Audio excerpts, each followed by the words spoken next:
Warning. The content in this podcast contains some explicit language which may be offensive to some listeners and may be inappropriate for children. Therefore, the content in this podcast is intended for a mature audience only. So, when'd you fall in love with hip-hop? Right here, what we're gonna do is go back.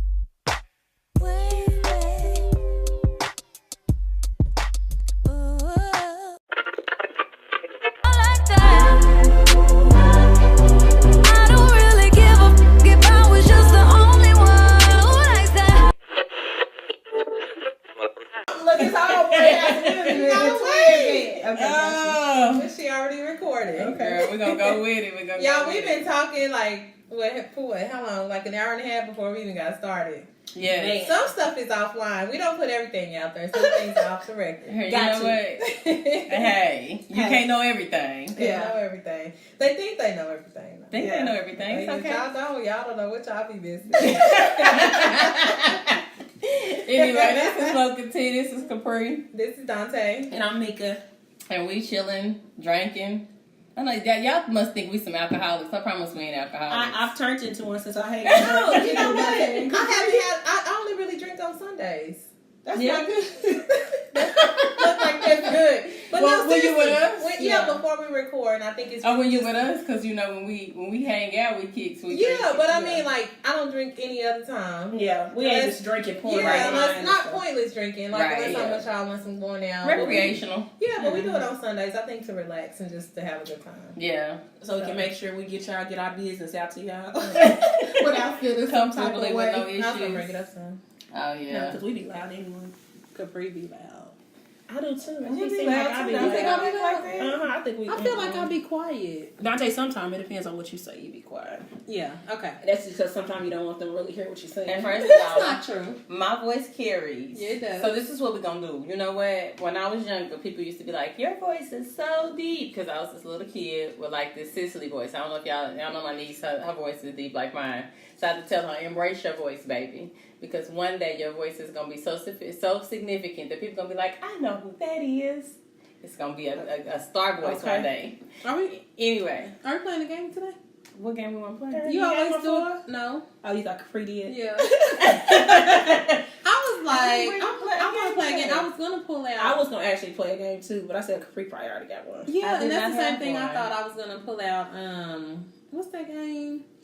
The black card revoke. Yeah, black card revoke. Do you have it? Girl, I gotta find it. I don't know where it's at right now. Oh, okay. Yeah. Well, but I was like, I'm not even gonna look for it because Capri got a game. So I mean, let's talk about weekends. And how was y'all weekend? My weekend was actually pretty boring. I didn't do a whole lot.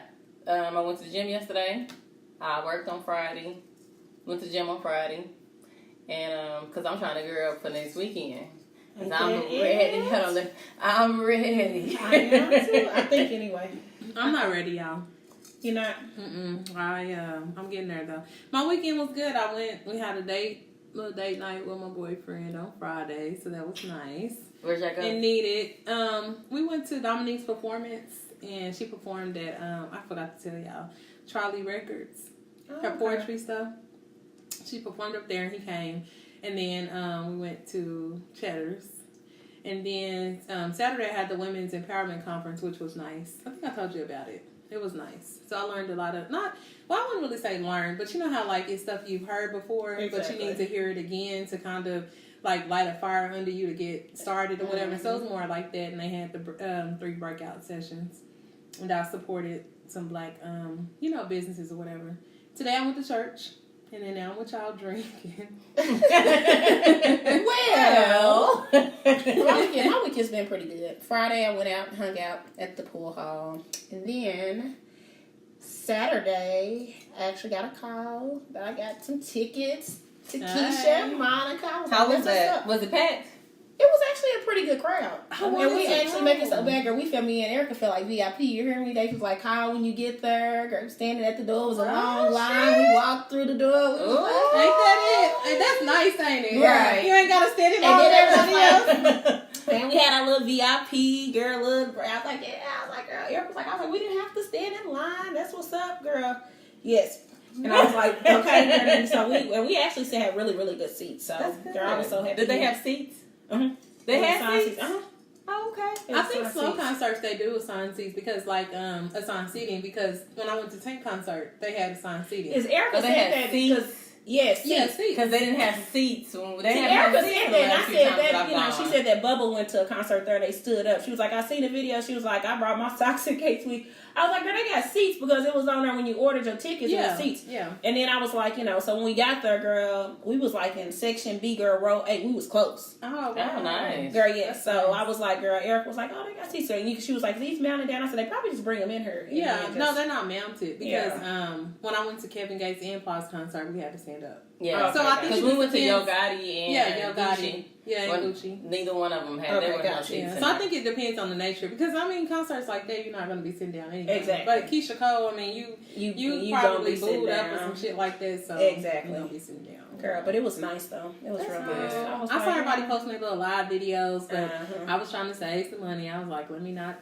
spend $70. I done told everybody I couldn't bring myself to spend $70 for Keisha Cole. And I was so happy that I got them free, babe, because I wanted to go bad. I know. I wanted to go really, really bad. I Girl, when he thought called, girl, I was like, yes, ma'am. You like need some tickets? I was like, yes. Girl, I was like, he was like, bless one of your friends. I was like, Erica, get ready right now. But see, I mean, with the photo shoot coming up, I still have to figure out my hair. I still haven't purchased shoes. Got to do nails. I have, expenses. Yeah. And then I'm trying to save this year too. Save better. So I don't Yeah. want to just spend like random Stuff just on, randomly, like miscellaneous on miscellaneous. One of my stuff. coworkers was like, "Are y'all going?" And I was like, I thought about it and thought about it and thought about it again. And then I told her, I said, "What hit has Monica or Keisha Cole had since 2009?" Girl, That I can stand in there and sing. Because I can't sing now. I do love them, but not $70 worth. Girl, I love them. I love Keisha Cole. I do too. Oh, I love her. I love her. I was gonna spend it. I love her. I don't love both her of like them. that. Girl, so I was so happy, girl. And I've seen Monica. Girl. Monica's good in concert. I saw her with Trey Songz in Texas before. So Girl, she was good. Tanisha asked me to go, but I had already turned down. I know you sent the post. Asking if we wanted to go, and then my coworker, and then she asked. So I was like, no. I stuck to it. I'm happy I did. Yes. But that little I'm glad I didn't have to pay for it. Well, yeah, you lucky. Right. Hell, if I didn't have to pay for it, I would have been down there. Man. right. I was so happy. I mean, if somebody would have been like, "You want to go? It's free," I'd have been like, "Oh yeah, we going. Let's go." If it was like $40, I would have did that. But $70, Like $40, I would have, but $70, I I just couldn't find. Yes. I couldn't find $70 worth of nothing to say. Like I just didn't. I couldn't. Yeah. Not in myself. I was like, I don't know what $70 Exactly. worth of singing music, and I don't even think Keisha Cole can sing. I'm sorry, y'all. I know y'all love No, that's Keisha Cole. fine. I like her, something though. I do. I love Keisha. I don't think Keisha Cole can sing. Back in the day, I think I just didn't, because she was popular and that was what was doing. But when I listened to her, if I had to pick between her and Monica can sing. Monica does sing better than Keisha Cole, but I love Keisha Cole. Girl, she was my go-to when I was going through my divorce. And so if I play Keisha Cole now, my daughter be like, "What are you going through?" I'm like, I ain't going through nothing. I used to listen to Keisha Cole all the time. That was like my her. CD, girl. Yeah. Like all them songs, them first CD songs that she sang, girl, I was like, baby. Erica was Hold on. like, that woman was like, she's serious. No. Girl. No, I like You Complete Me. I love that song for some reason. Girl, I like them all. Girl. I love them all, but Erica was that like, I said, song. girl, you know I love Keisha, Erica. I still love. I would have been up there. I still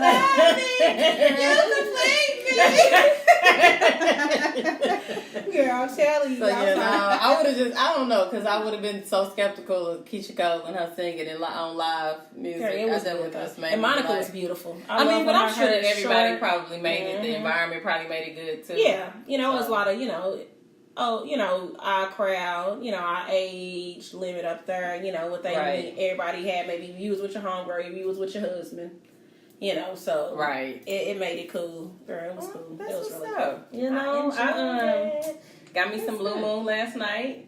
Edited the podcast early so I could get up and go to church this morning.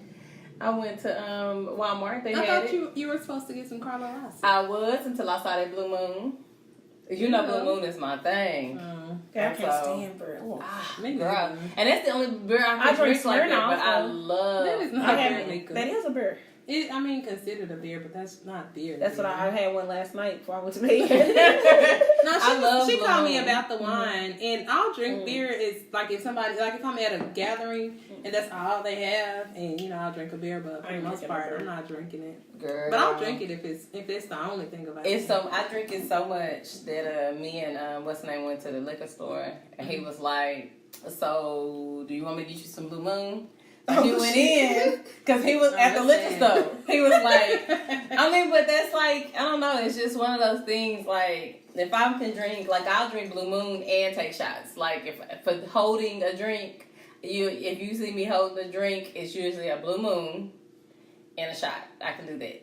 But I don't really like fruity drinks. So that not stuff make my such a stomach that hurt. classy look in the club so much. Not so classy. Y'all think I'm the bougie one, and I like beer. Okay, So here we go. Speaking of bougie, Yeah. I was having a conversation with my daughter, and she said, "What are y'all talking about tomorrow's episode?" And I said, "Well, hood niggas versus good niggas." So she said, "Well, I think me could have experience in that area," and she said. Then she said, Capri, not so much. She's bougie. She's the bougiest one out of y'all. And I said, girl, Capri ain't as bougie as you think. Exactly, okay? I love me some hood niggas. All the hoes jockin', beat steady knockin'. Middle of the stage, got the whole club rockin'. Nigga, you can hate, but your bitch steady watchin'. Bitch, you can't do it on the dick, she poppin'. We bottle poppin', you cop blockin'. Told the girl you rap, but your CD floppin'. Say you getting money, man, we ain't seen nothing. Your girl is persistent, she ain't stoppin'. Man, she said she want a hood nigga. So speaking of, we are talking about hood niggas versus good niggas. I mean, what is it? So what is a hood nigga? Exactly. What is a hood? Because I think my hood would probably be different than a lot of people's, you know what I'm saying? So what would y'all consider a hood nigga? I wouldn't say what I consider, but I think what people consider a hood nigga is people who, like hustlers. They don't have a job, like they kind of out in the streets, a part of a gang. But, I mean, is it a part of all that, or is it a demeanor?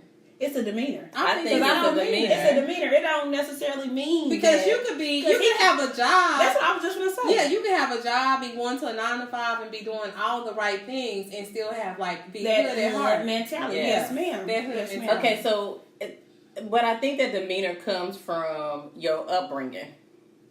I think you get it from your surroundings, your upbringing. You could be a nigga that's got you got a job, you got a car, you got a house, you keep your shit together, but you grew up in the hood, so you got hood mentality. Exactly. So you know what it's like. You down to earth the shit. You ain't got this high bougie ass demeanor about life. I think that's probably why we kind of like hood niggas though.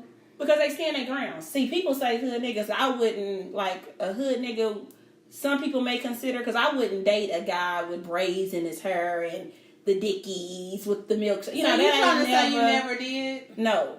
Heck no. You've never? No. I'm trying to think. I want a demeanor as far as he gonna be. I'm not gonna say that I'm not used to hood. My husband hood. But no.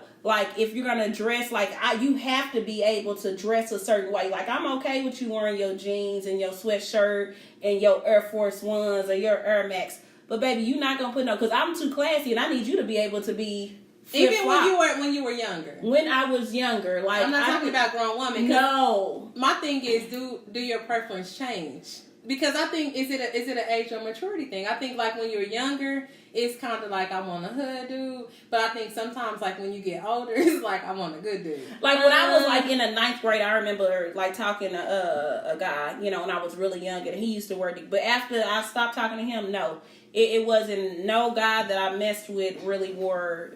Well, no, Dickies. Jeff used to wear Dickies, but it wasn't you know what I'm saying? I don't know. So I love hood niggas.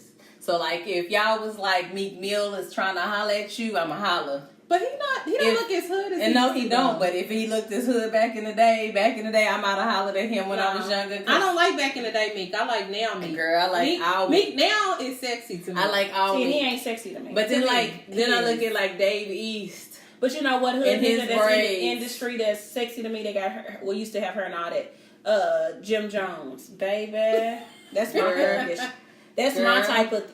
Jim Jones. I like him. hood I like him nigga. hood. Now, Like I need you to T.I. have. T.I.'s what kind of hood nigga I want. Yeah. T.I. can flip it, and he can be that hood, and then he gonna turn around and put on that Bill Cosby sweater, baby. But he got that demeanor though. Right. But he that- is a hood demeanor. It's like I take care of business. I ain't gonna bullshit. And that's what kind of But hood he nigga I like. got that demeanor, like So nigga, that's I what kind of wish hood you nigga would. I I mean, I've progressed over the years in my hood nigga, but I was the one who would talk to the nigga with the braids, with the dickies, with the. See, I did. And it wasn't because I think at some point I never really took into consideration, like, I always felt like we was young, so, you know, we'll grow out of that shit, you know.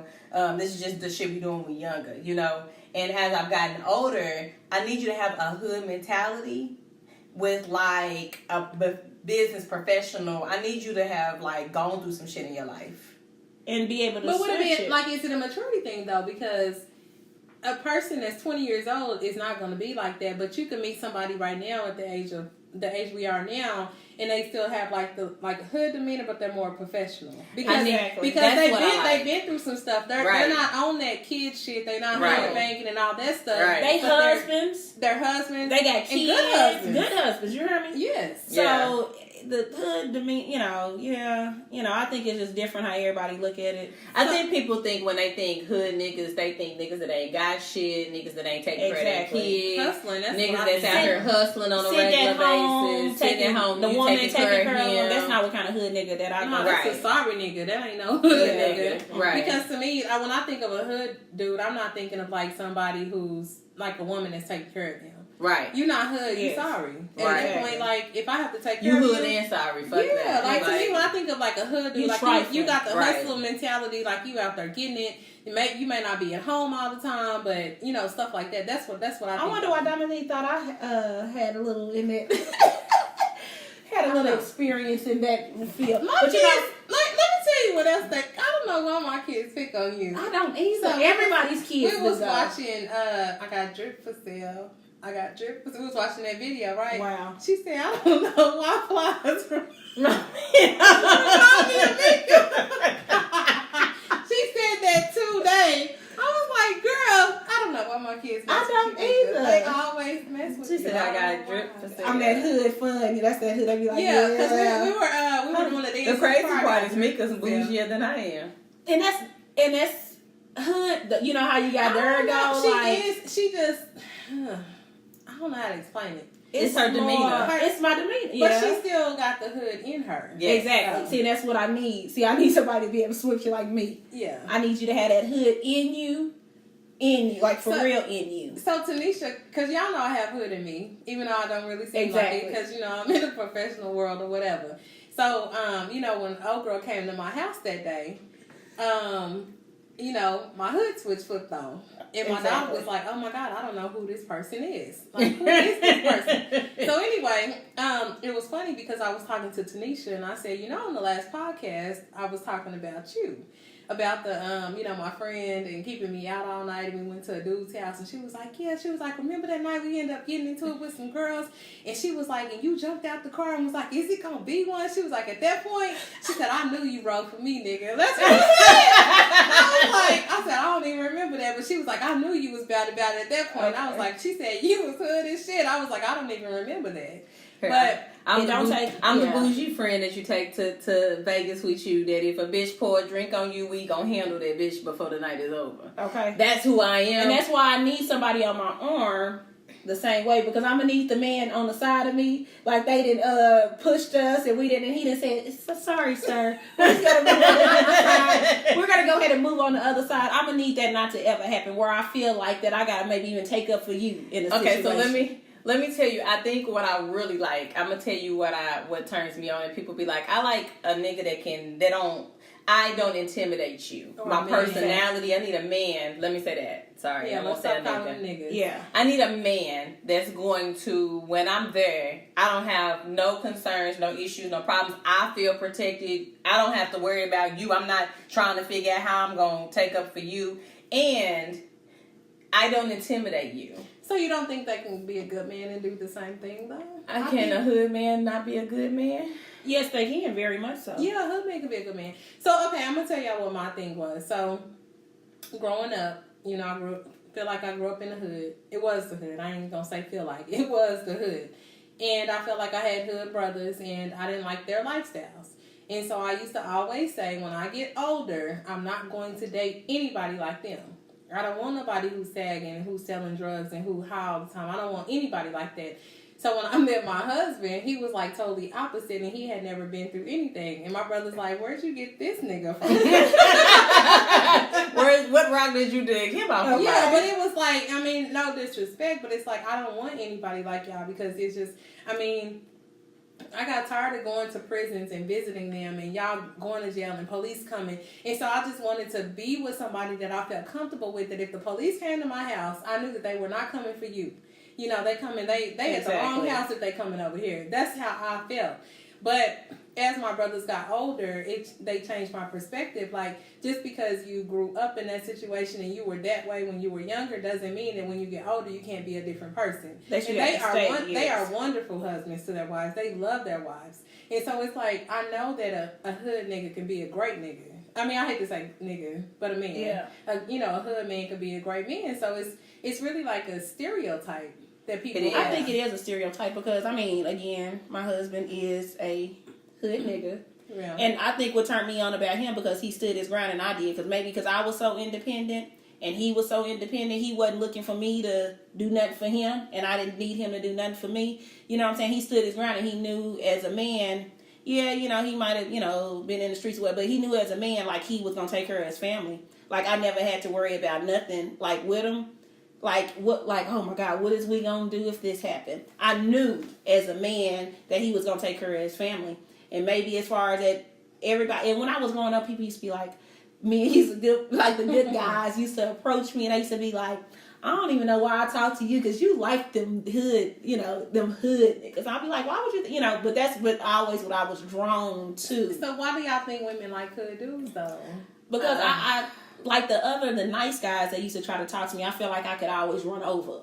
You know what I'm saying? Like I got a what kind alpha of personality. There you go. I got an alpha personality, and I think that I need somebody that's gonna be like alpha male. I need an alpha male that's so gonna be like. So are you saying that good men are not alpha males? Are you saying only hood dudes are I'm alpha not saying males? that, but I'm saying the good men that I've ran across, I know for a fact that I could be that one that run in and be like, shut up, go on and sit down, instead of me saying, like I say, shut up, I don't want to hear that motherfucking shit today. And he say, no, you shut the fuck up. You know, and I be like, oh, you need that. I need that man. See, and my thing is, I think it's not necessarily so much a hood dude or like a hood man. I need somebody who, again, I don't intimidate. Because I have drive, and my personality is big, and I need you to be able to just be like, to be in a room and be comfortable and not have a mind, like, I don't bother you. If I cuss somebody out in the middle of the grocery store because you probably cussing them out before I cuss them out because you recognize they disrespected us and we don't have no, I need to be able to feel like, be embarrassed. Right, and you're not embarrassed and you don't feel like, oh my gosh, what did she just do? So I think that's the misconception is that when they label good dudes, like you can run over them, and that's not necessarily the case. Or hood dudes, you can't run over them. Right. But it's just, I think a woman, just in general, I think dudes be like, oh, nobody wants the good guys. It's not that we don't want the good guys. We don't want somebody we can run over or somebody else that can run over you. We want to be able to feel protected. And if I don't feel protected with you, what are we doing? Exactly. And it's not even, it's in all of that, take into consideration all of that, but also put it in this mode. Like, I need you to be able to be, because in every situation, I need you to be able to fill out things, but I need you to be a real man. Like, I know that sounds weird, but if I hear a sound and you hear a sound and we both quivering over in the side, like, what are we supposed to do? Because I'm going to be mad at you. Yes. I'm going to be like, wait, hold on. They want to be like, are you for real? Like, seriously, what are we doing here? Oh, you got to go. Are you jumping? Like, you jumping as hard as I'm jumping. I need you to jump harder than I jumped and get up and get shit handled. That's just the man That's still like a stereotype. Because, because a hood dude could be in a corner quivering. Exactly. I'm going to get up. No, listen. He in the street, he hustling. I wish a nigga would run up on me this and that. And there's somebody at the door and you like, nigga, why are you in this corner with me? Okay. Why are you over here with me? Like, you supposed to be at the door. Like, I'm going to need you to be like, God, I'm staying back. I got it. I'm going to take care of it. Okay, so are we saying, so I know we talking stereotypes and stuff, but we can say that there are some things that hood niggas got that good niggas don't have. Which is what? And we talk about sex. We talk about sex. And that goes even to the hustler nigga on the corner. Some of them got good dick. I think they just gotta have hood in them because they can be a good. But listen, they can be a good nigga and still have some, some fire. They can. Some good men that have fire. There's some good men that got some fire, but I think we want to be, I kind of want you to yank me down at the back of my legs. So y'all both talking, so I gotta hear this clearly. So tell me, what is it about a hoodoo? What do a hoodoo do for you? Sexually? Oh, baby, they push it down. Well, see, the other thing about hoodoos is I think they confident. If you're a real good hood dude, and you are still a good dude, because you can still be a good dude, but there's this air of confidence that they bring with them into the bedroom that, like, you don't get from the average Joe. Like, you don't get that. Like, you don't get that from the average Joe, and you can tell the difference. I don't care the suit and tie wearing Devin at the Devin Tower who get up every day and fucking white girls versus the Daquan who been fucking black girls all his life. Daquan. he putting it down, and I done had hood niggas make you look at you be looking at their situation and scratching your head like, okay, I know I shouldn't be here. So he can have a mattress on the floor with Jordans all around it. And you be trying to figure out in your mind like, okay, he just need like Mika say, he just need a woman's touch. He just need a woman's touch. A hood nigga have you passing by their house. Baby, to see if they home. Is he home? Hold on, how you going back? Like, I probably shouldn't go back over there, but I'm gonna go back over there because he got good head, he giving good dick, he just all the way around, and he got 8 kids, and you like, I can tell. And we didn't want him to eat, and you ain't thought twice if he gonna pay for this meal or none of that. You know what I'm saying? Because he didn't pull it out. You know what I'm saying? He didn't pull out that wine. That's what kind of That's what kind of nigga. I ain't got to worry about it. I would hope you make it what I don't have to worry about it. Right. It's just I think that I don't know. So I have a little issue with my daughter. So I told her that her type is changing. So that's why I say it's a maturity thing, because she was into like the white dudes and all this stuff. And so this past weekend she had a little event that she performed at, and I turned around and this dude got his arm around her and he got a do-rag on. Hood dude. And I'm thinking, I don't know about that. And I'm thinking, fuck. That's my mindset, because I'm past that point. Like, yeah, the hood thing was cool or whatever, but I'm past it. I'm way past it or whatever. And so anyway, I told her to come here. I'm like, what you doing? Who is that? And she was like, oh, that's the dude I was on FaceTime with. And I'm looking at his outfit. Like, he got this do-rag on. So when I finally go over there, I said, are you Dominic's little friend? That's what I said. Are you her little friend? And he was like, yeah, I don't even remember the dude's name or whatever. But I can see, like, as a parent, how you would have an issue with your kid dating someone that looks like that. Oh, yeah. I don't know the type of man he is, but I'm just saying, like, why are you in public with this yellow do-rag on? Well, I don't even know what his club, but it's just, he didn't even look the part to me. Like, I'm like... Like, our parents used to look at the guys we just probably like, dated. Yes. I can understand. Yes, because my mama was the same way. She went for. But y'all gotta think, be real. When you was younger, and even to this day, if he hood, quote unquote, hood, they show a lot of interest. But what is hood though? Like, so if they come from... Is it the background? I think it is more the background, because, you know what I'm saying? Like, people we grew up with, east side, north side, you know what I'm saying? They ain't necessarily got to be out here just gang affiliated or, you know what I'm saying, robbing folks and stuff like that. That don't necessarily mean they hood. You know, it's just I think they demeanor. Like, they didn't been through some background. And you didn't been through some things where we can relate. And maybe that's why I never dated a good guy, because I feel like, if I tell you that I didn't... My parents been crackheads out, and I don't want you to judge me because that good guy may, judge me. But I want to be able to tell you, like, my parents been in the streets all my life and shit. We didn't went without water, and we didn't went without electric. And he looking That's it right there. I need you to be able to relate to me. They're my struggle. They're humble. They're more humble, and they're more humble, and they can't relate to you. They can relate because we didn't have lights. And my mama wasn't on drugs or anything. She just didn't make a lot of money, and we didn't have food. And if you ain't never been through that, how can me and you even have a conversation? Right. I relate. And so you don't know. judge me. So that's the other thing that I've learned in just because I've dated both extremes.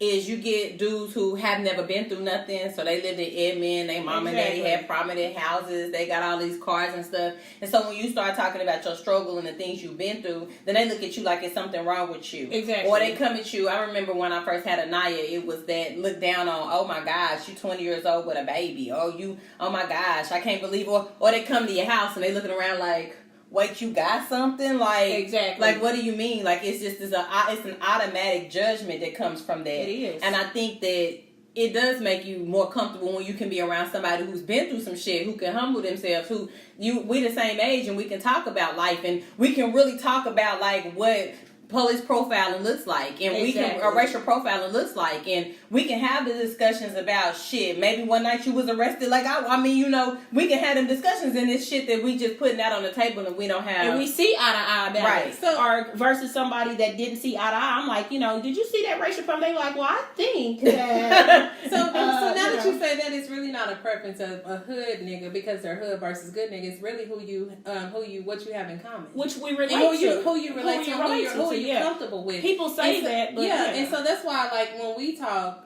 I mean, whenever we used to go out, I wasn't necessarily comfortable in her environments with the dudes that I feel like never been through nothing. Like y'all all dressed up and y'all. But I think that there's a stereotype that because they dress up, that they've never been through anything. Because again, like I said, I have met a lot of guys who dress nice, who wear business attire, who are really good friends with me, and they've been through shit. No, like it is a stereotype. But that's stereotype. just how I was feeling at the time. Is because that's not what I was used to. I'm not used to people running around in suits, going to clubs in suits and shit like that. Like, put on your white tee and your jeans, not necessarily sagging, but, you know, just be more relaxed and comfortable. That's what I was used to. And even if you don't, because, you know, shit, I changed my husband's whole attire. He hood. You could see me and him, and I'm going to put my baby on a button down, you hear me, with a blazer, some jeans, or some Air Force One, and he's still going to be. Even the hood person I was talking to, he changed his dress code. Yes. He was kind of like in baggy stuff, and then, you know, he changed it. They just need that woman, you hear me? Yeah, where he was in more fitted stuff, but his demeanor was... long as you open up to be, like, you know, where we can go out and I can take you to my job, my company party. Versus, you know, we still go to the plum tree. Like, I need you to be diverse. So I need you to be the kind of guy that, like I said, we can chill, we can hang out, we can blow, we can drink, we can relate, we can fuck, and it goes down. And we can fuck and it goes down in the bedroom. And then when we come up out of this bedroom, we can go to this business meeting and we can also go to the plum tree. I need you to be all ranges. All around. I need you to be an all-around kind of person. And I think because I used to think, oh, okay, well, maybe it's the kind of guys I'm picking, you know, and then I started going to the other side of, let me pick this guy. Mm-hmm. And then I would be like, hell no, I can't do this. Like, you bougie. Okay? And you looking at me and I intimidate you. Like, and I speak up or I say something to you and, oh my gosh, you want me to sit in the corner and shut up and be your Barbie doll. I can't do that because that's just not who I am. And most of the good guys I know probably take me as being more intimidating, you know, because I'm going to say what I feel. I probably sometimes got that tone where it may not come off right to you, so you feel like some type of way that I'm coming at you like, you know, being like, damn, you know, disrespect. But, you know, I need somebody that's going to be able to relate. You know, if I say something, you don't really take it out personal. But they have a preference, too, though. Yeah. Like, certain guys that I see, they have a preference. And it's not me. It's more of, like, to me, it seemed like that Edmond, Santa Fe, like them type of women. But it depends on what you got on. You know, where we at. Because if we go to somewhere in Edmond, we go to somewhere Capri want to go to and hang out, and we got our dresses on and stuff like that, they ain't going to see you no different type of way, because I done had plenty of I know, but what about when they start getting to know you and talk to you? Then that's where they start. That's what I'm saying. That's when we don't relate to each other. We don't relate. Once we get to talking, they see me out initially, because I pull off that classy I'm not role. talking about initial. I'm talking about. I know. I'm saying once you get into but it. What I'm saying is, I think it depends on the person, because I've met both in those kind. Like, for me, my biggest thing, it's not necessarily like I don't like dudes that are like a little rougher. Let me say that. Not call them hood, but they rough. For me, I'm not. I have come to the conclusion that baby mamas ain't for me. I can't be out here fucking with people who got about 15 baby mamas and they got about 15 different kids and you don't know what direction you want to go in because, again, maybe I am a little bougier in that space because I don't really want. It's grown. Right. Like, I don't want that. I don't want that kind of shit in my life. But like, I'm good. I like can have that too. And a good nigga can have, like, I can have a good man who got a baby mama who knows how to handle his situation, who's dealing with his stuff, who takes care of his kids. My thing is, I've not dealt with, like, I'm really particular about who I let in my space. And I would prefer for you to have a 9 to 5, no kids. I'm not gonna lie, let's speak that into my life because I really don't want to deal with nobody else's baby mama. I don't care how many people say it. There's some level of drama that comes to somebody else's baby mama, no matter who you are. I'm sure that people feel like there's some level of drama that come with us, even though I give zero drama. I don't know what his perspective is and what he telling her, what conversations they having over there. So there is some level of drama that comes with a baby mama. Now I need you to be cool like me because if you cool like me, then we're gonna get along real good. We're gonna see your kids, but I have not run into that. So I've run into shit like, oh, she won't let me see my kid, or they calling the police on us. So I can't do that. You busting out my car, my windows and shit, and you turned up my shit, like you stalking my house. Like I just can't. There's just a level of shit I can't deal with. And hopefully so for at this me, age you shouldn't. That's what I'm. And I don't want to have. I'm like, to I don't know if that. I've ever really dealt with baby mama drama, even That's messing with a 20-year-old hood, stuff. even messing with a hood dude. I don't know if I've necessarily dealt with baby. I know she probably didn't care for me, and that was fine because the feeling was mutual. You know what I'm saying? Because as a woman, you can say all you want to. Maybe that's that good chick versus hood chick. Because I feel like as a woman, I wouldn't carry myself like you no way. So you ain't even on my level. So Right. I could care less if you talk to me or not. And I intimidate you for some type of reason. But long as he was handling the business, we ain't never had to have no baby mama drama because I ain't got no problems with you. You know what I'm going to pick up. We're going to pick up our stepkids and we're going to keep it pushing. Right. You know what I'm saying? If you got something to say, I'm more than willing to talk to you about it like a lady. And then if I got to step out my character and be a little hood, it can come to that as well. In heels and all. But my thing is I ain't never really had to deal with baby mama drama. I have, and I can't. And I've drawn the line to that. So for me, like, but I don't want extreme Edmond, Santa Fe. Granted, Floyd was from Edmond, but he had a little hood in him, so I'm not saying there everybody were from times Edmond that, but that's the thing, like, that's what I'm saying, like, so I've gone to spaces and met men who were in those spaces because a lot like me, we ain't trying to be in the Plumtree every weekend. I know that's my friend's spot. She love it, but I'm not trying to be in there every weekend. I can't do the chick because another thing is I'm a high head. So if you push me or you hit me or you run into me or we gonna be fighting, and I'm more than likely probably gonna be fighting in Plumtree if you run into me. But that's my thing, and my family's in there fighting every other weekend. It's just certain things that I've just decided that I have to separate myself from. Plumtree is okay to me. It's good to me too. But that wouldn't be my first preference. When my husband used to be like, he going to Plumtree, I'd be like, I'll go with you on some of those special occasions. I'm not really the Plumtree type.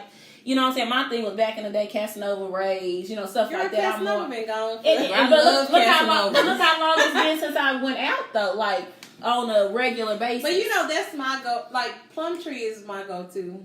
For one, it's down the street. But two, I don't have to dress up. And I don't really like just dressing up or whatever. So it's kind of like just going. But I like to dress up, and when I go on Plumtree, I feel so awkward. I'm like, look at me, I'm all in my heels, and all these girls. I be in tennis shoes or some flat boots or whatever. I always outdress the folks at the Plumtree. It should be like, why you just look like you so. I'm hella uncomfortable because like the thing is usually I have to compromise. So I'm like, well, let's go here first, and then we can go to Plumtree afterwards. And I just dress a certain kind of way. Like I'm not. I ain't putting on my tennis shoes to go. That ain't. But we me. do have to compromise because, like we said before in another podcast, I don't necessarily like the places that she go. She don't like the Plumtree, and so it's because probably how I grew up versus how she grew up. But it's like, and who's gonna be in there? People again that we relate to. Now I don't want. I like to relate. Let me clear this up. I don't want now man in a plum tree. I like the environment. I like the people. Music. I like the music. I like the drinks. And them people be on the dance floor and they don't give a shit. Like, who looking? They be looking like. But then it's more the people that I can relate to, though. Exactly. They're not. You know what I'm saying? But then, I guess the for people me, that are my classmates. You know right, what I'm and I saying? get that. Those So for me, like growing up, like I know Dante think I just had this big bougie background. No, I still went to Millwood. Granted, I know folks think Millwood is bougie. I hated them people too, and they can listen to this shit and I'll tell you to your face. I did not like Millwood people, but because I didn't like their bouginess. But at the end of the day, like for me, when I came out of high school, my mindset was to change my entire environment. I didn't want to be around all black people. I don't like the way that sometimes the drama just gets over and abundant. And I don't mind being around our people if you know how to act. Like, I don't want to go to the club and be having a run and trying to figure out how I'm ducking and y'all all fighting over on the corner. You throwing drinks at each other. Like,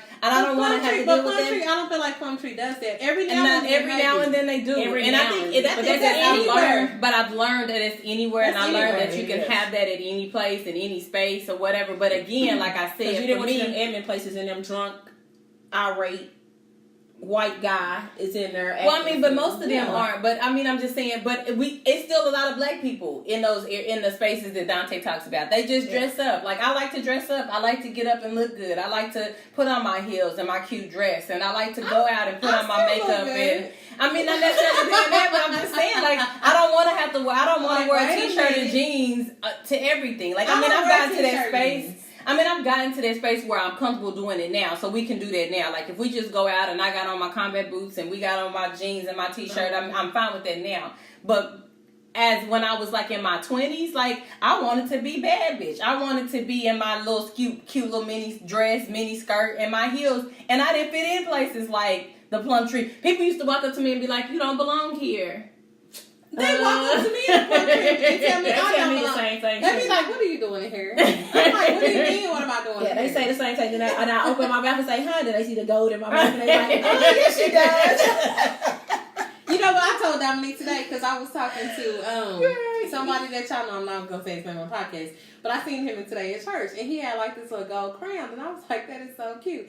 And so I told Dominique, I said, I think I want a gold crown way back here, and so that way the only time you see it is when I smile. She was like, no. But I've been wanting it for years. Like, but I want a grill. Like, yes. I want a grill. Like, I want a bottom grill. See, and I used to have remember I used to have my bottom grill, but you know, I don't know, when I don't know if it's like hoodness or whatever, but it's you know, nice. once I got older, you know, and I was like, you know, I want to gold, so I went and got my gold, you know, and I've been having about 17 years. Well, you know, my grandparents, both of them got gold crowns. And that's the thing. I was supposed to get one with me. I went with Mika, but I got a tattoo on my neck, and the tattoo on my neck was so painful. I was like, nobody is touching me like that. But my mom had it in her dentures. My grandparents got it in their dentures. My grandpa definitely did. Everybody had it. So I was like, I want and all my brothers had gold except for my oldest brother. But I was like, I want an open face on, girl. And I got one, and I was like, nah, they got a match on both sides. I get a lot of guys, and even the good guys that come up to me and be like, that's cute. You know, I never really seen a woman that I would think that I'd be like, gold in her mouth, cute. And I'd be like, okay. So, but I wanted it like way back there to where you couldn't see when I talked just normal. Smile, yeah. But if I smiled enough, then you can see it. Exactly. Like a little accent or whatever back there. So. I mean, that's what I said. Like, I don't know. I just I like the bougie clubs. I do have fun in them. I do meet guys that sometimes make me say, okay, I can deal with him, and then sometimes I'm like, I'm good. But yeah, I think that dudes do have a preference. I do think that sometimes I don't fit the preference because my mouth is really big. Exactly. And what you say. Like, you know what I'm saying? I know the guys, like good guys, you know, you open your mouth and they like, because you too opinionated. I've been told that so many times that I'm too opinionated, that I'm too boisterous. I've had a PC North guy come up and say, or tell somebody I was ghetto or whatever. I mean, I'll be whatever you feel like in that moment. I am very outspoken, and you do have to be a man who is confident in himself for me not to intimidate you. Exactly. Because I mean, my current situation, I don't intimidate him whatsoever. I can say damn near anything. and it don't intimidate him whatsoever. But I also feel comfortable that if we have an issue, I can sit back and watch him, which it turns me the hell on. I can sit back and watch him handle that issue when I have an issue, and not have a sense of control, of concern about whether or not he appropriately handled that situation. Exactly. And that's how I always felt. I just need you to be there. I just need you to be that man. And however in that space it looks, you can put hood guy, good guy around it. I need you to be that man, and I need to feel confident. Like when I'm standing beside you, I know that I'm okay, that we okay. Right. That we okay. Right. That you got it. That if the somebody push me, that you gonna step in and have it and have it. Then I'm not gonna have to stop and look at you and say, well, where the fuck was you at? Now, there's something about them hood niggas. I'm gonna tell y'all one time. So one time we went out, right? Girl, so we at this, I think we was at KD's, matter of fact, girl. Mm-hmm. And it might have been, it was a date night. You know, I think me and my husband and then one of his guy friends and her, you know, female. Girl, this is how them hood niggas kind of get, no matter where they at. I don't care if they got a sweater or nothing on, okay? So I think it was Valentine's Day. I think we went out to eat, girl, down to KD's. And some guy, girl, like I'm sitting there and me and the girl gets up to go to the bathroom, but some guy was like really like stern. You know how like a guy like follow you all the way kind of to the bathroom. And girl, when we came back out, I guess the guy must have followed us all the way with his eyes, you know, to sit back down. So my husband, girl, was like, girl patted on him, was like, hey, what's up? So, I mean, did you think my wife looked good? I mean, what, you know, like, I mean, I was sitting there, what could you say? He was like, because, I mean, you eyed her from the time she went in the bathroom to the time she sat down, till she came out the bathroom and she sat down. He was like, so I'm just trying to figure out, you know what I'm saying? Do you think my wife look good? Girl, I was sitting there, I was like, don't do that. You know, some men actually like for other men to look at their woman. Girl. They view that as like... And that's what I said, what does it matter? Right. I think that would be like, you know, that's what's up. As long as you're not entertaining them. Yeah, he did that in a grocery store. I told him I'm not going to the grocery store with you no more. But see, like, I don't want drama. Like, I want you to be appropriate. But he'd be like, he'd say, like, it's disrespectful. Like, it's a way that you can glance at somebody and be, like, discreet about it. He was like, that nigga wasn't discreet whatsoever. Everything that he did was disrespectful. Yeah. He was just like, and I'm not with that disrespect shit. You know, he was like, it wasn't nothing about what he did, like a subtle move. Like, you know, he didn't just kind of, like, look and kind of glance off. He was like, no, ma'am. No, ma'am. And that hood just creeped on out. Like, he didn't say, you know, he wasn't fighting, but he was just like, hey. So maybe when we say a hood nigga versus good nigga, and we say a good nigga, what we need is a good nigga who got that hood in him. That's what I need. That can come out whenever we need the hood to come on out. I still need you to be professional. But but is that being hood though? Or is that just being a man? Coming out with that coming out, because I think it is a stereotype that is hood. Yeah, I think we view it as hood, but it's not just being a man. Right, but it's the same with us. Like, I think people think we're hood if you too boisterous or you too loud or you speak up too much. Exactly. Or it's not necessarily being hood. I think it's just being protective of your family. Or if you're a woman who is outspoken just in general, like you don't take no shit and you outspoken, oh, she ghetto, she loud, she this, she that. And it's not. She's just an outspoken woman. But it's not that she's necessarily a ghetto woman because she's outspoken. Like, what is that? Right. I think it's just a stereotype that people have made in regards to black people. Because it makes me mad, like, when I'm talking to just different people of different races or whatever, and they'll be like, oh, that was ghetto. Or, oh, yeah, I used to live in that area, but then it started getting ghetto. And, you know, to keep my professionalism, I don't ask, but I be wanting to ask, what makes it ghetto? Is it because, like, black people is moving into that area? Like, what makes it ghetto?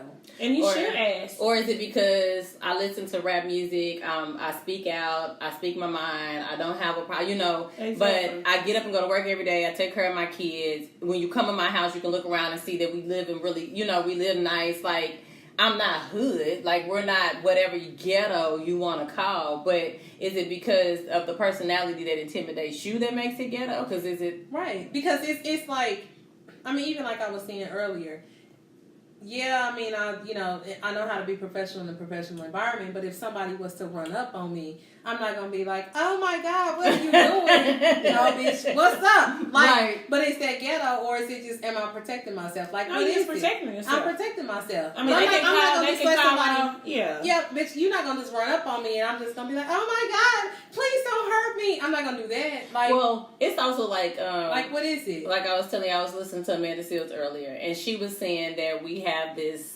created this nation that, or necessarily a world, not necessarily just a nation, but a world who sees the white woman as like they need to protect her.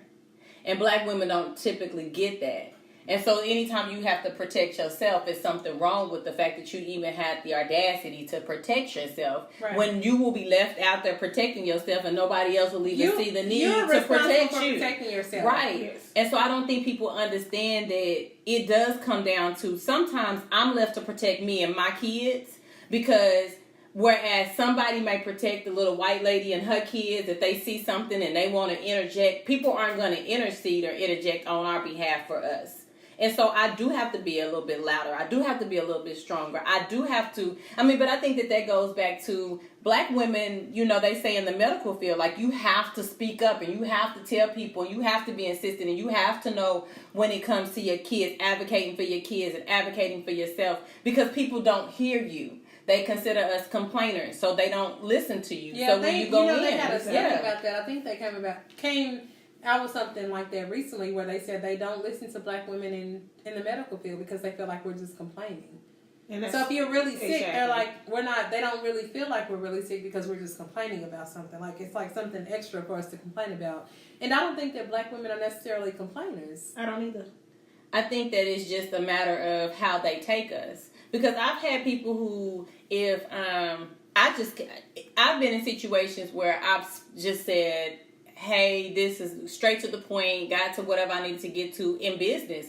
And I've gotten complaints called in on me that I was being rude. But all I did was got straight to the point. I didn't say anything rude to you. Good morning, how are you? This is what we need to do. This is what needs to happen. This is what I'm going to do. And then I go on.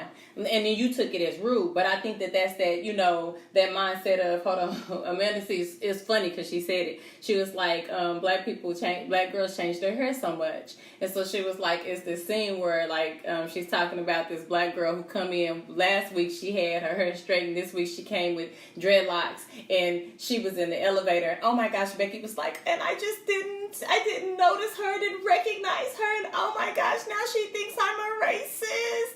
But that's the problem. They are fucking victims. And sometimes I'm just being straightforward and I'm getting things addressed and I'm doing business and I'm doing those kind of things and I'm just moving about. And you taking it personal, and it's nothing personal. I didn't even think shit about you when I got off the phone with you or when I hung up the phone with you. And I think that becomes, because we are so get to the point, abrupt. We say what we need to say. We're direct about how we say things. And it intimidates the person. I think we just don't want to waste time. Right. We don't want to bullshit. And that ain't even all black women, but yeah. I mean, for me it is too, because people, I always say I come off like that, even at work, and I know how to turn it on, because I turn it on 8 to 10 hours a day. That people, you know what I'm saying? Now, am I kissing ass? No, ma'am. I don't do that. No, ma'am. They know me. They say, oh, she's one of the ones gonna tell you the truth. No, ma'am. I'm not gonna kiss ass. Not on the phone. Not to my coworkers. I'm gonna tell you how it is. I'm gonna tell you how I feel. I'm not a complainer. I'm gonna be at work on time. I've been there 19 years. I'm gonna do what I gotta do, because I know how to turn it on. Professionalism. Do it all the time. But when I walk out that door,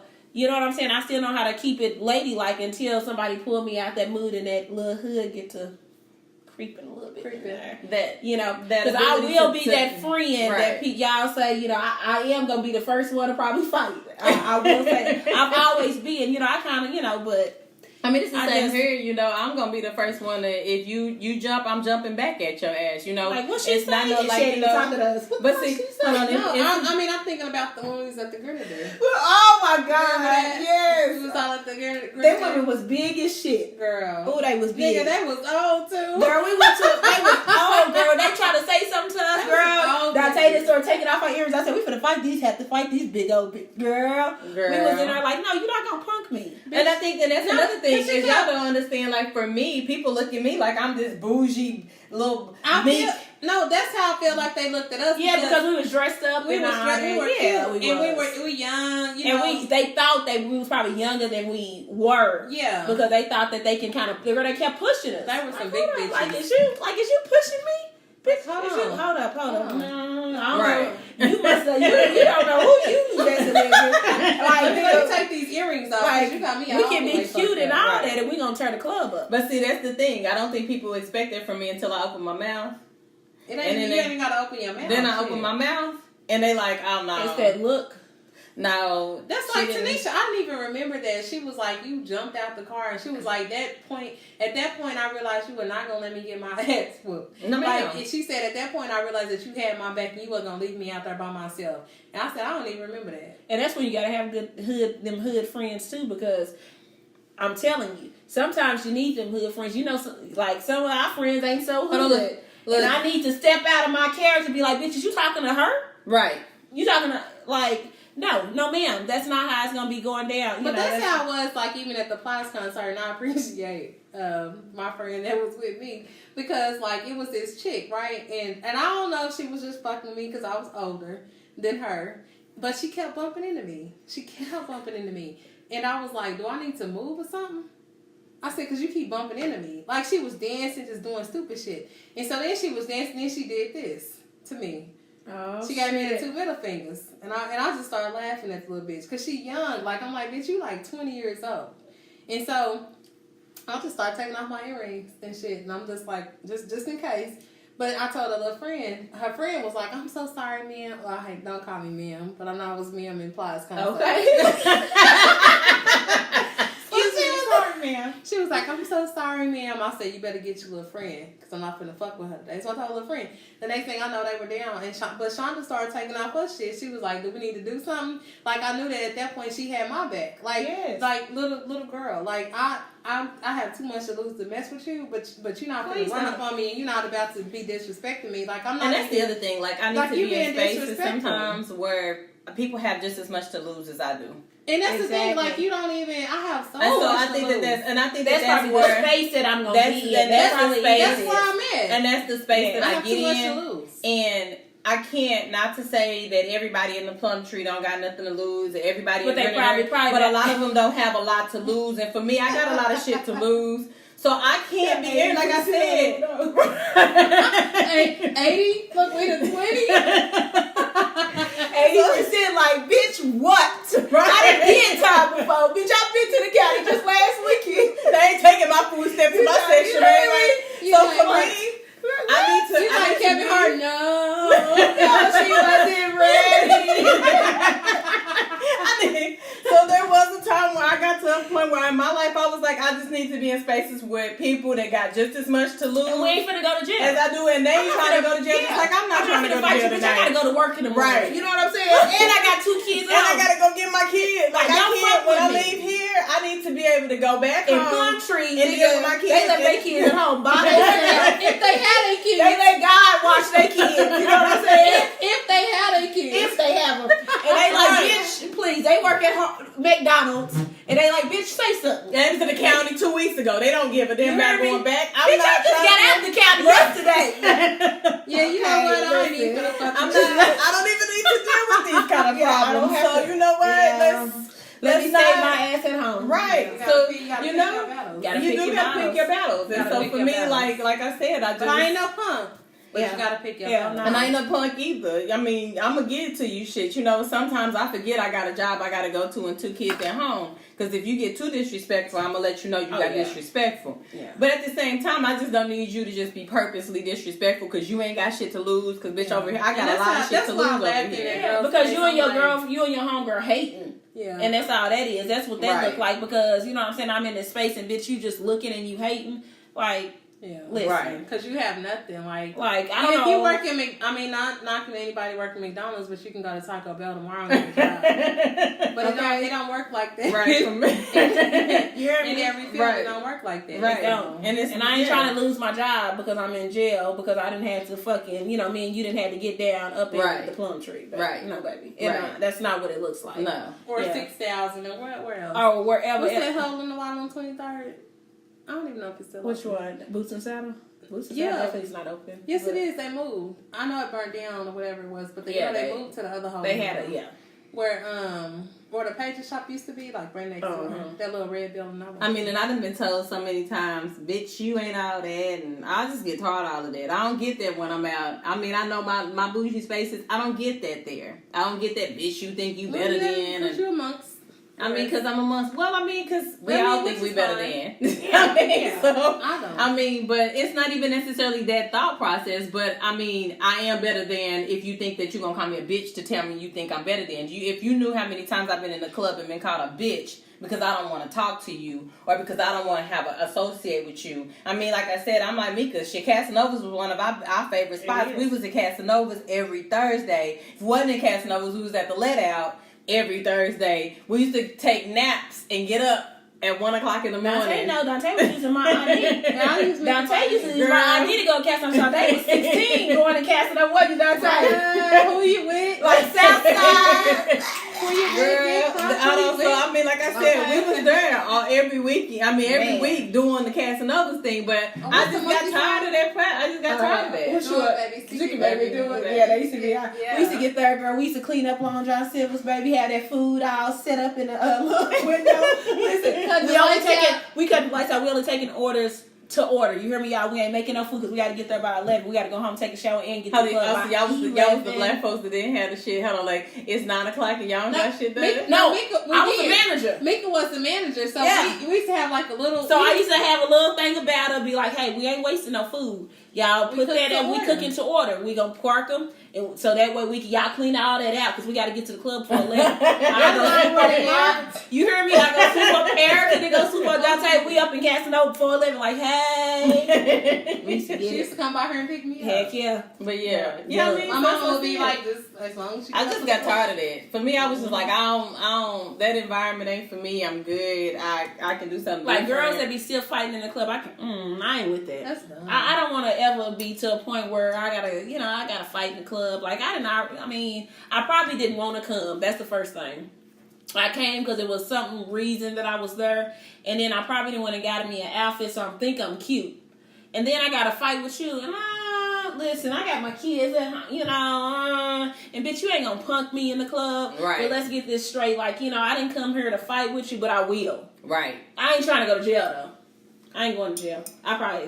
But what sucked though, like the whole time I was pregnant, I missed Casanova so much, and I couldn't wait to give birth. And as soon as I gave birth, like Casanova was closed. Yeah, it was. They were closed. We was doing Lexus by then. We were doing Lexus. I never went to. You never missed nothing, Dante. I always went to the parking lot of Lexus. Are you I serious? never went in Lexus. Girl, Dante, we never missed it. We never missed. I take it back. I've been in Lexus one time, and I think I said I was never doing Lexus again because I realized it was one way in and one way out. Yes, ma'am. Girl, I didn't even think about that. I was like, but we was in there kicking it.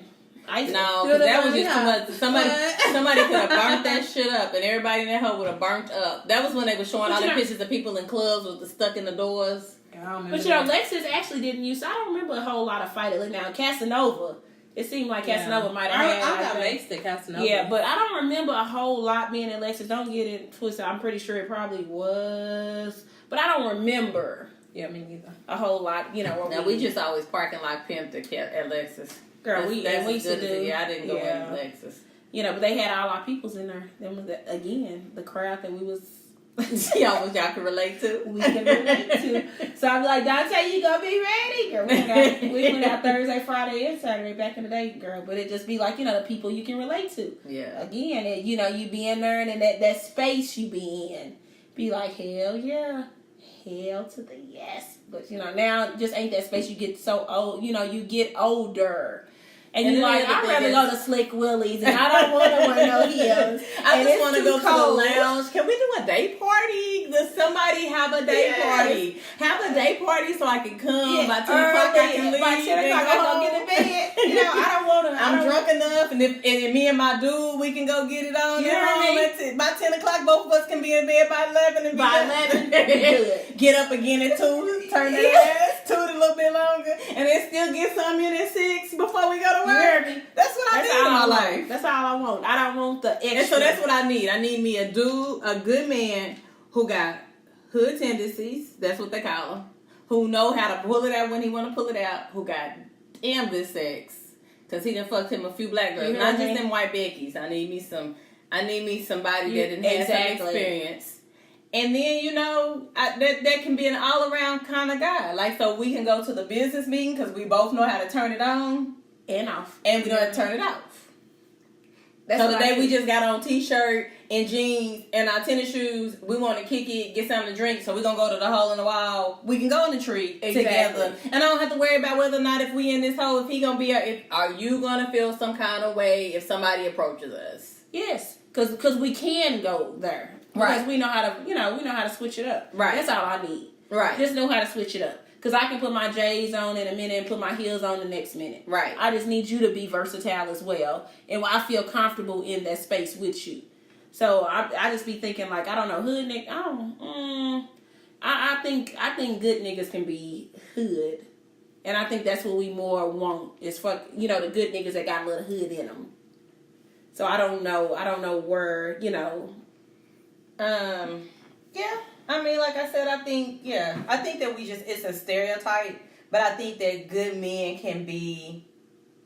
they can have those kind of backgrounds that give them the demeanors to be humble. And I think that that's probably more of what we mean when we say a hood nigga, because don't get it wrong, guys that are from the hood, quote unquote, are usually pretty sensitive. They can be in touch with their emotions. They show interest in women. Now, I can't tell you that the guys that I've dated that were some quote-unquote hood niggas or whatever, they show a whole lot more interest in them dudes that's bougie. They gonna press the issue. But they pressing it. So they showing, they want to call, they texting, they want to go out, they want to hang out. I don't have to worry about if I show up, if I got to pay. Like, they giving Valentine's Day gifts, they giving birthday gifts, they making it known that they have an interest in me. They want you. Whereas right. some good might be kind of intimidated to even say that he even like you and want to take you out. I don't even think that that's the thing. I think that there's this level of all my life got to look like this first before I can tell someone that I care about. Like, I think that there's just this level of guardedness for men who are like more prominent in the community, who have like this, I don't know, because like dating them has been hard as hell. Like, you can't text because if you text, I gotta text you first. I gotta lead the relationship. If I'm leading the relationship too many times, if I'm reaching out too many damn times, I don't think you can lead a household. Well, it goes back to like what I said, is that sometimes good men feel like they're a hot commodity. And so they feel like, you're not going to run into many men like me. So you better make it work. Yeah, right. You better make it work and do what you got to do because you chasing after me. Because you're in competition right. for me. Yes. Right. Because I'm a good man. But you remember when I did try to talk to the hood dude? I ain't going to say not too long ago, but it was before the relationship I'm in now. It was in between like some other stuff or whatever. So it was somebody that I knew from back in the day. And he had been in prison or whatever. And I was like, well, my brother's been in prison. He might be cool. But he was like having to do like all these drug tests and, just a bunch of shit. And I was like, what am I doing? We gotta go past this shit. I gotta reevaluate this shit. Because you got an ankle bracelet on? Like, girl, he didn't have an ankle bracelet, but he had to like take like drug tests like several times a week, and then he had to like take these classes because I guess he was like selling drugs or whatever. But I guess they do like this new thing now. Like if you sell drugs and you get caught, they have like these programs that you go to, and you have to go to like counseling, and you have to drug test, and they test for alcohol and all this stuff, so you can't have anything in your system. So we knew each other from way back in the day, and his words sounded good. I'm like, okay, maybe he's changing his life. But at the end of the day, I'm like, well, what if he get caught up? Then he gonna be looking at me to like go down there and bail him out. And I'm not into that. I never been into that. I'm not visiting you at the county. I tried it though. I didn't do none of that. But I'm just saying I tried to give him the benefit of the doubt. But it was kind of like, what am I doing? But I think at that point I was single for a minute, and it was like I was bored. And it was like, maybe he not that bad. You know how like you be giving people the benefit of the doubt. But so maybe your hood and my hood need to match. So meaning that you need to understand as much. You need to understand everything that you got to lose, just like I understand everything I got to lose. You ain't coming to visit me at county, so I need you to understand that I'm not coming to visit you at county. I take care of my kids, so you need to be taking care of your kids. But those are just standard. Is it being hood though? Like I said, is it being hood or just like what you're comfortable with? Just sorry shit. Or somebody who relates to you at the end of the day. At the end of the day, I still think it's like the whole attraction. Somebody that relates to you. It's just somebody who relates to you. you. So I need you to relate to me. We call it hood because we grew up in the hood, some of us, but it's really girl, because if I'm on the phone with you, a good guy for them, I'm on the phone with you, and then my kids is getting on my goddamn nerves. I'm like, sit your motherfucking sit your goddamn, I ain't gonna tell you no more. And he like, well damn, why'd you have to say it that way? Where a hood nigga gonna be like, shit, what was I doing? You know what I'm saying? Because I'm not, They getting on your nerves. They getting on your nerves, but some other, they good thing gonna be like, you probably didn't have to do all that. Listen, don't tell me what I had to do. Because I'm not raising my kids like the Edmund women raise their kids. You hear me? I cuss at my kids. They gonna know. I talk. Hold on, and if I get to that point, it's because I done told them about 5 times. Sit down. Yeah. Right. I done tried. Hold on, look. I started off as Sally. You heard me? And then I had to escalate to Shaniqua. Exactly.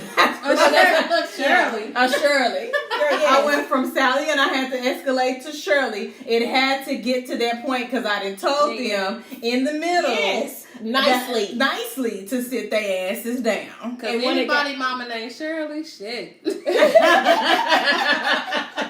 Nigga, don't mess with Shirley. Yes.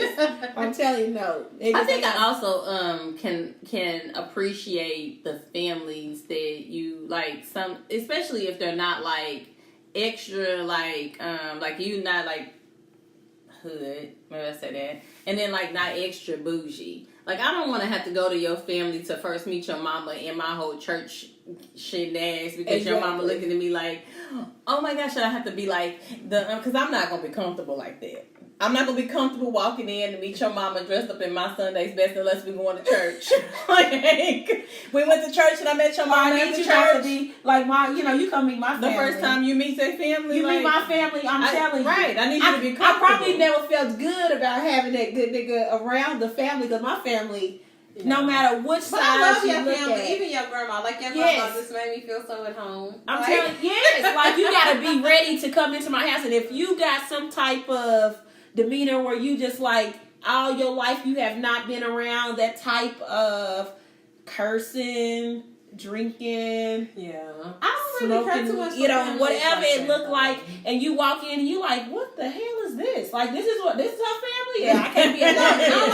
I'm not saying I like those, but I do. But I'm just saying, you would. I mean, I'm okay with it where I can feel like I can come in there and feel. But I don't want to feel judged. Yes. I don't want to meet somebody's family where I feel judged. Well, she don't talk good. And I slipped up and said, "Oh shit." Or maybe she's not gonna take you. You're the president of this company. She's not gonna be a good look. I'm gonna be like, you damn sure right. I'm not. Okay. Just go and take it down. But that's where he come in. Right. So he be like, I don't care what you got to say. I like this. But I need over here. I need him to be that. Yeah. I definitely need him to be that because if he ain't that, then we ain't gonna work.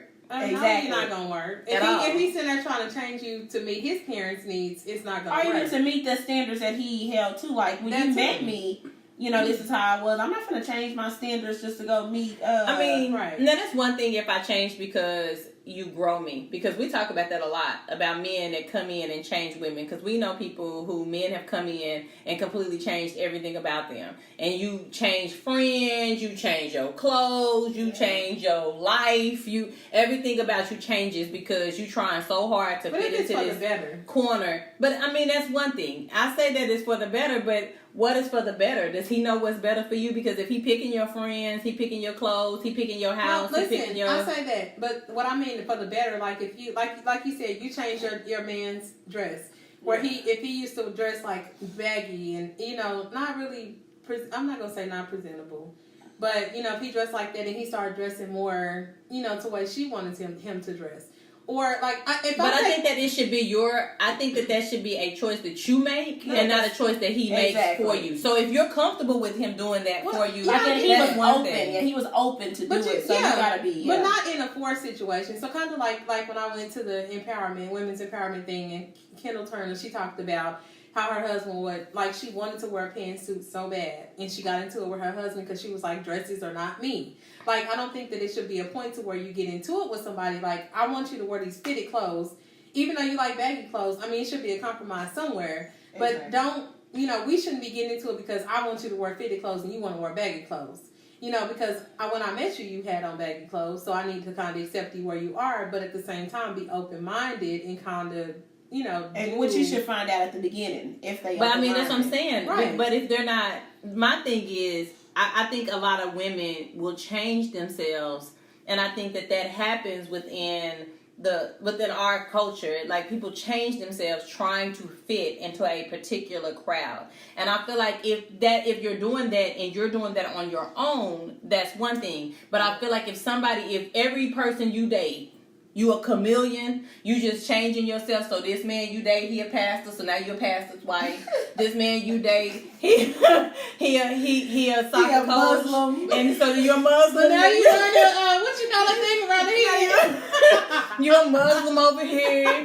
You're a soccer coach because you date this. You're a soccer mom because you date the soccer coach. You just fit the, and then you just fit the whatever it is you date. No, but it goes back to like when I told you I was dating whole dude and he wanted me to like show my breasts more, but I wasn't comfortable with showing my breasts more. Like, wearing low cut shirts, I'm just not comfortable in that stuff. And so, I tried it a couple times, whatever, but it wasn't me. And then he grew to accept that it wasn't me. Right. But it had to be some compromise. I tried it, I didn't like it, and now you accept it. Right. But we don't need to be getting into it every time we go out somewhere where you're not showing your titties enough. Like, we don't. You need to can't be change somebody. You can't. But you have to be open. But you like just got, as long as you open, like, I mean, I used to maybe tell your openness is limited. Because, again, like I said, I don't want you coming in changing me to be trying to... Like, I don't want you coming in like, oh, she's cute, but she would be cuter if I did X, Y, and Z. Exactly. I don't really like those perspectives because I feel like you're not accepting me for me. Right. But I got a coworker, you guy that got married, I think today, matter of fact, got married today. His wife... And he's not, he's not a black guy. But his wife, I thought, and then with me and some of my coworkers kind of talked about it, because his wife made him go get a spray tan, Thursday. Like, he was like, okay. I was like, were you okay with it? And he was like, well, yeah. Then I seen today on Facebook, she made him go get an exfoliate for his face. She was like, he's mad about it. She posted and tagged him, like, he's mad about it, but she made him go get, like, a facial. I'm like, don't make me I go do don't stuff. know, like, if it's something that you just don't want to do, like me make you do it, I don't know about that. Like, right, I mean, I get being open to things, like you're saying, Dante, I get that. Like, I get being open. Like, I should be open because we should be open to each other, and some things will help me grow. But I think that when you come in with this perspective that I'm going to change you into the person I want you to be, that's too much for me. Yeah, so it's one thing to be like, baby, I think you'll look nice in these in this outfit. Exactly. And he'll be like, okay, I'll try it on. And he looking like, oh, it do look good on me. that should look Versus, good. I think you'll look nice in this outfit. In order for you to go with me, you better put this outfit on. And he like, I don't want to wear it. Well, you better put it on. I went and bought you something and your clothes is on the bed waiting for you when That's you get different. here. Yeah, that's different to me. But if you're open-minded to it, I think As long as you're fine. And I used to always, okay. I go pick... I would pick his clothes out in a minute, but I would always tailor it to his personality too. Right. So I'd be like, I put him on a blazer, I put him on the button down, but he gonna wear jeans, he might wear a fitted cap, and he gonna wear his Air Force Ones. I still want you to be comfortable. I just need you, and if we going so to a touch somewhere, of him, but a touch of what you like. you heard me, Right.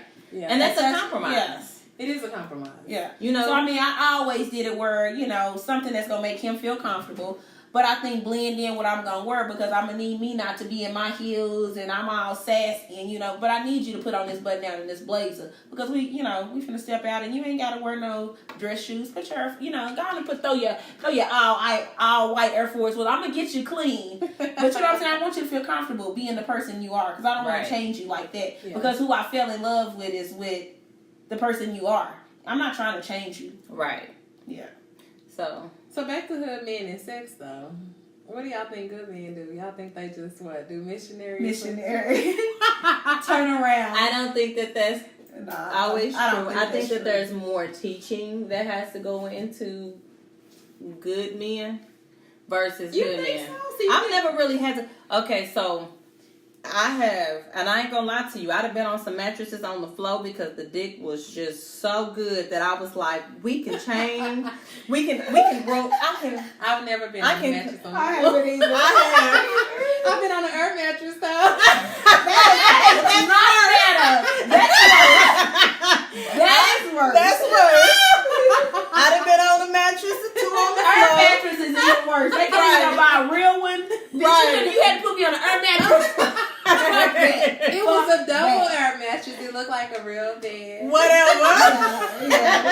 No, I know she tried to pull that one. I ain't never been on a mattress on the floor, but I've been on an air mattress before.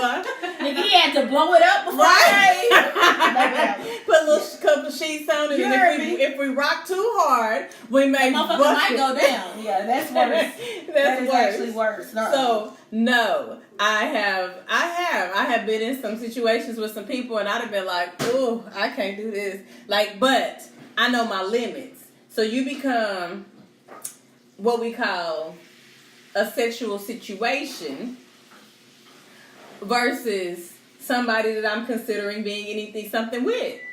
A sexual situation? A sexual situation. What is that? So you become something that only I can have sex with. On the mattress on the floor? On the mattress on the floor. I can come over. Hold on, look, I got to crawl up out that mattress off that floor because you know you're getting older. Okay, So, yeah. Okay, if you're getting older, you shouldn't be on the mattress on the floor. First of all, true. I'm single as fuck, and if their dick is good and it ain't coming with too much, I ain't be on that mattress on that floor. But I'm not taking you home to my mama. That was some 20s. I ain't introducing you. Hold on, look. What's next said? Hold on, look. We just as long as the dick don't touch the heart, and you don't get stuck, and you have healthy boundaries. Because either the mattress on the floor, or he in your bed, one of the two. But that good dick in situations, you can send him home. I'm not trying to be your wife. I ain't trying to have no kids with you. I ain't trying to be your wife. This ain't I. How do you prevent good dick from touching the soul, though? Girl, that's hard. I'm just asking. From touching that heart, because some of them Because you be like, hold on, like Eventually, he ain't got no good. job. And he ain't got no car. I can't do all of that. See, I think that's when I started being it wouldn't like, even be no situation if he didn't have like you gotta start evaluating what's going on. If he didn't have a car, if he or didn't a have no job, money coming in, no job, Or a place to stay. Yeah. Okay, first of all, we can't even talk. Like you doing too much. Hold on, you're not doing enough. You're not doing enough. Then you gotta borrow your sister's car to come to my house, and you talking about you didn't have no money, so we couldn't go out to So that's a wrap. That wouldn't even kick off. I wouldn't Hold on, even get turned on. Yeah, I wouldn't either. My bougie ass will fuck it go on.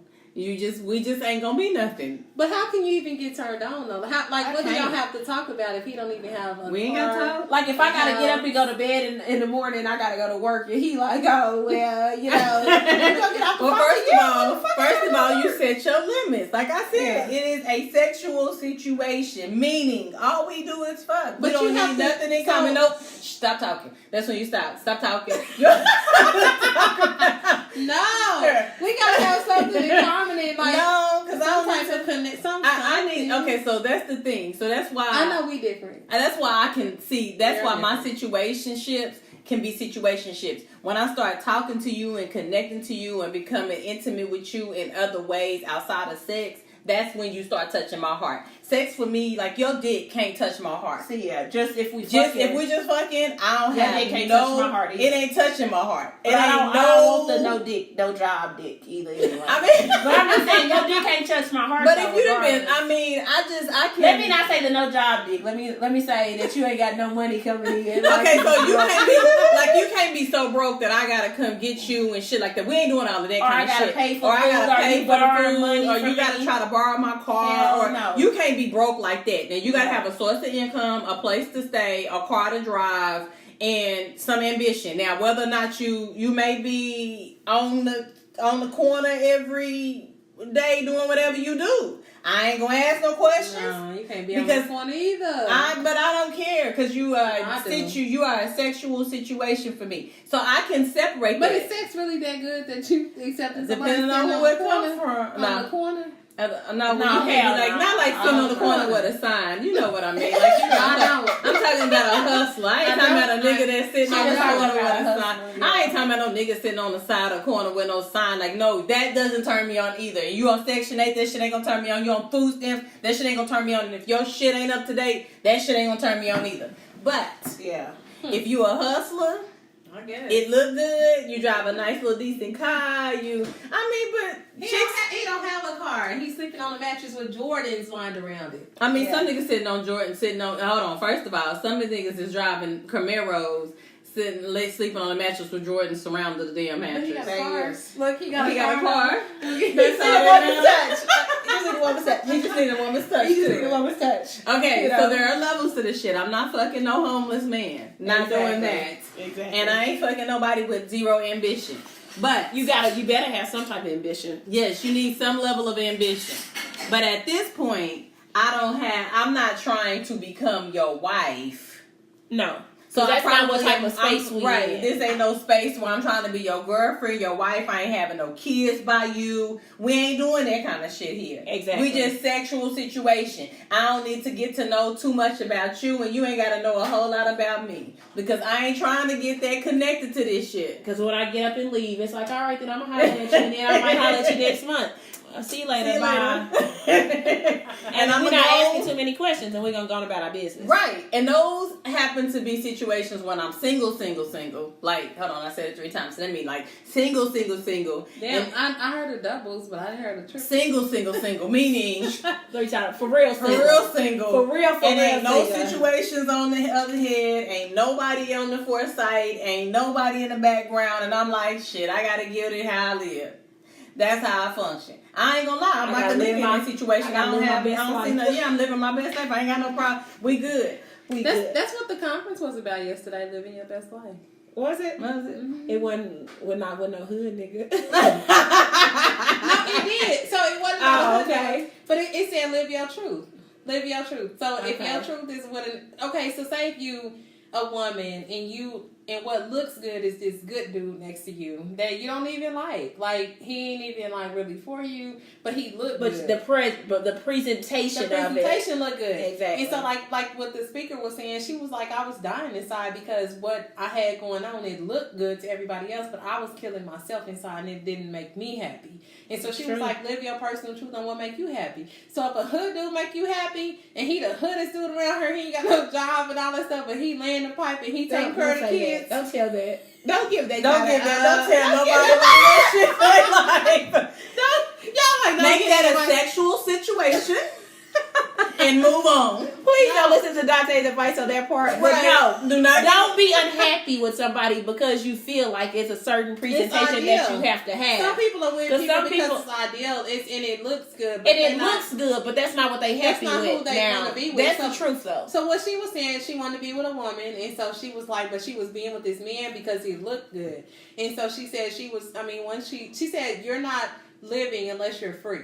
Exactly. Which is true. Like That's you're true. really killing yourself. And so she said she felt like she was killing herself. Like, don't be with that man because he wears a suit and tie. And you know that's what you can bring home, and everybody gonna be like, okay, if that's not what's gonna make you happy, and that's not what you need, then don't do it. So she said, do what floats your boat. Yeah. So she was like, I was in Charlotte Russe, and she said I had to look at the mannequin in order to dress because it's what.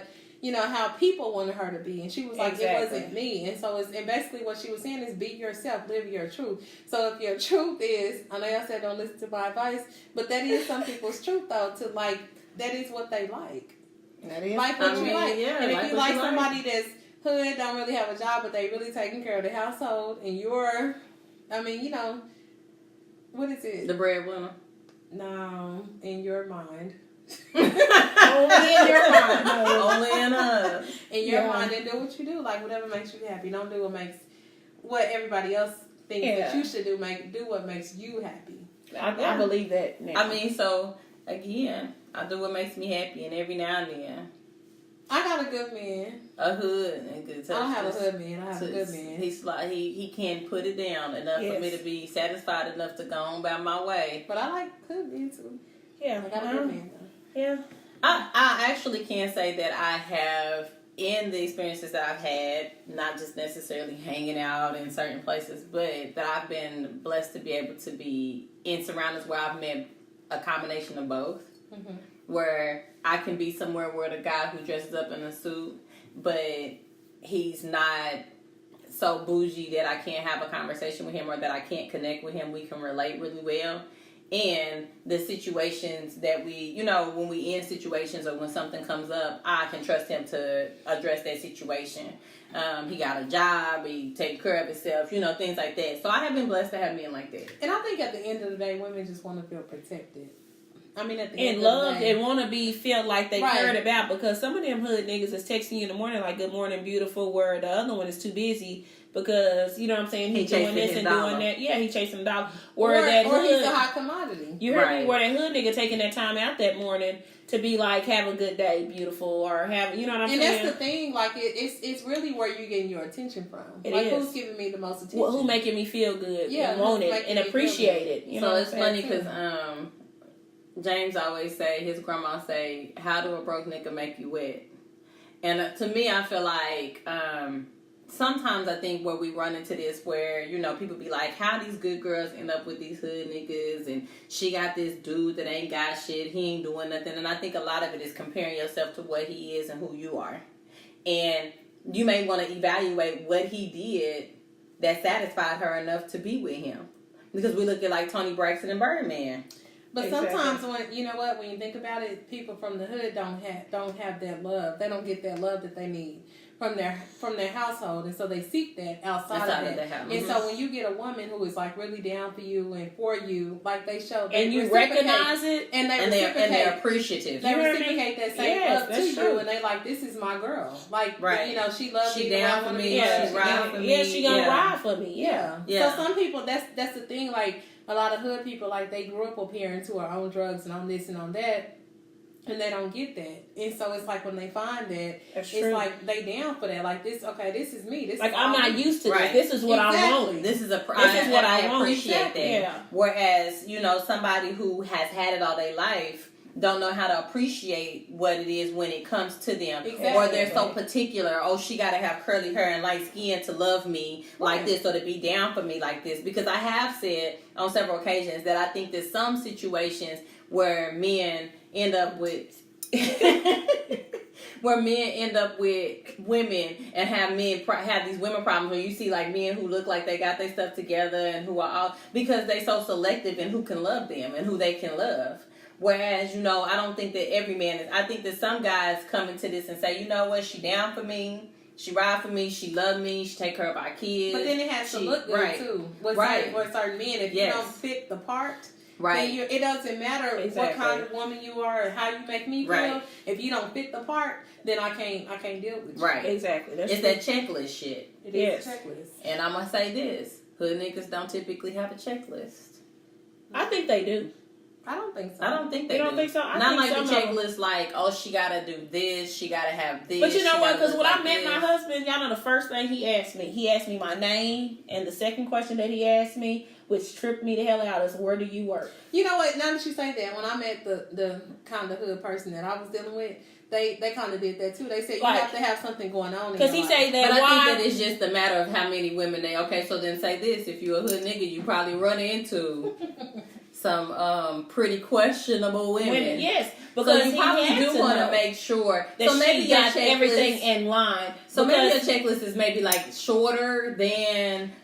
Maybe we can say your checklist is a little shorter. Maybe your checklist I don't know, 'cause they is got I need one. you to be, you know. I ain't gonna say need you all of them have one, but I'm gonna say they got one because that was the first thing that he asked me, and it was the fact that I wasn't looking for his money and I held my own, and you know what I'm saying, that I wasn't just this woman that was out there just doing anything, but that definitely was probably my name, and that second question was where do you work? He sure did. And like I said, I think sometimes that may just have something to do with the fact that I want to make sure that I'm not having to try to take care of you, that you can take care of you. Exactly. And that we can build into whatever we need to build into, and you're not dependent on me. So your car ain't getting repoed, your Section 8, and you ain't getting thrown out your Section 8 house, your food stamps ain't running out, and you depending on me to try to feed your kids. So I think that there is a level of standard. So I don't necessarily say that that's particularly a checklist. I think that that's more of a it's still standard. kind of like a Yeah, because checklist. hopefully, Yeah. if they ain't got standards, then you probably don't want to mess with them no way. Right. Yeah.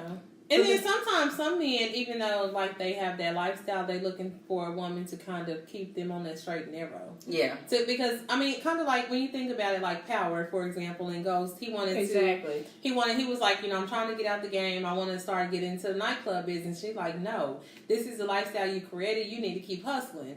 But I think he was attracted to Angela because, you know, she had a job and she was more on the straight and narrow path versus Tasha, which was like, you know, you need to keep hustling. Right. So I think sometimes when a man gets to a certain point, they want somebody to keep them on that straight and narrow versus on that. That's true. on Because that I was hustling watching, path. what was Right. it? They can't always change themselves, but it's like, okay, but if I have a woman who's motivating me to change, Right. then maybe I can, you know, Right. start changing. I was watching, I think, what was it? One of them Love and Hip Hops, and they said, you know, basically a woman, even them hood dudes, need a woman to basically even keep them afloat and keep them going and keep them where they ain't in trouble. You know what I'm saying? Right. Because they gonna keep them with a level mind. They gonna be like, well, Exactly. listen, you know, you probably don't want to do that because I promise to God, I think, you know, me and my husband being long as we did, he probably lived. He's still in this world probably because we together. Right. Because he had me in that ear a lot of them times, and I'm like, hell no, no, no, no. But what if you had a hood girl that was like, I'm not gonna say just hood girl, but I'm gonna say hood girl. Hood girl that's like, yeah, go out there and do it. Exactly. Go run that. And lick. I'm in your ear. You Go run that constantly lick. saying that I'm in your ear and it's getting on your nerves. But I be damn, I bet you thinking about it. Right. I bet when Exactly. you pulled off this ass and I cussed your ass out about leaving, and I said, nah, you don't need to go after. I bet your ass was thinking about it. Right. Like, you know, maybe I shouldn't. You know, they just need, sometimes they need that, you know what I'm saying? Grounded. That There's woman. somebody Yeah, that's because grounded. somebody that's grounded and keeping you on that straight and narrow where you think about it. Like, you know what I'm saying? That's the reason you probably still, that's the probably reason he's still living. And I think that's the only reason why my brothers are doing so well right now is because they have women who keep them grounded and keep them focused on, Exactly. like, y'all, you know, you're not going back to this. And I'm not saying that they want to go back to it, but you don't want to, but whoever you're around, they'll motivate you. Yes, So if they you have will. a woman that motivates you to do bad, you're going to do bad. But if you have a woman that's motivating you to do good, then you'll do good. Like, I got your back with whatever it looks like. right. Right. Like, I got your And I back think that whatever we- that looks like. We all need to have those standards, but also recognize when you are a motivator and when you are an enabler. Because you have to know the difference. Oh, that's definitely And I think difference. that, you A lot of know, people don't as know the women, difference. right, as women, we think we're motivating someone with enabling. Right, exactly. And, you know, and you're not necessarily giving him the tools to be able to get out here and do it on his own. You're pretty much creating a crush for him, and you're carrying him along the way. So I do think that we need to understand that. I don't think it's anything wrong with either man. I think it's just whatever preference, it's not. whatever you prefer. I think that, like I said, I've had experiences with both. My experiences are my experiences. You know, am I gonna judge you because you got a mattress on the floor and if you got Jordans all around that hole, I might say something. But if you say, look, I had Jordans then when I'm them from my 20s, because you know our feet ain't grown. If you got Jordans all over your room and you got a mattress on your floor and you tell me you hustling and try to get your business off the ground, that's one thing. I'm not gonna have no problem. I'm gonna stand behind that and say, okay, you know what, I get it. You know, because it's more important to get your business off the ground than it is to buy a bed frame. I get that part, you know, because this nigga's out here with bed frames and Jordans and a Camaro outside that ain't got a dime in their savings. Exactly. But if you hustling and you don't have any other future goals in mind, and that's like this is your only vision is to have this mattress on the floor in your Jordans, and you don't have any other, like you're not thinking about business. Because my thing is, if you can sit here and hustle, you can run a business. You're an entrepreneur at that point. You know, at that point, it's money. just, but you need somebody to push you to like let you know, hey, I mean, I know you're an entrepreneur because you're out here selling drugs, you're getting customers, but do that in a different way. Right. So people sometimes, I mean, it's a lot of people out They need here. a push. It's a lot of people out here that were drug dealers and all this stuff who, you know, were, you know, in the streets, but they're entrepreneurs and business owners now. Right. Because they still have that mentality, but they redirected their focus into something more positive and legal. Exactly. They went from that hood nigga to that good nigga. Right. Exactly. You hear me? Because there's a lot of niggas I know that went not necessarily from hood to good niggas. Exactly. Right. And like I said, and again, with that being said, you know, they the good men, they them good daddies, good husbands. Right. You know, somebody that you can be like, damn, you know, it can be done. Right. So it can definitely be Exactly. done. Hell yeah. Hell yeah. Yeah, but for men that always ask, like, why do women do this or why do women do that? A lot of it is, I mean, are you paying attention to me? What is your end goal? Because you may see him as one thing, but I may know him as another because we intimately know each other.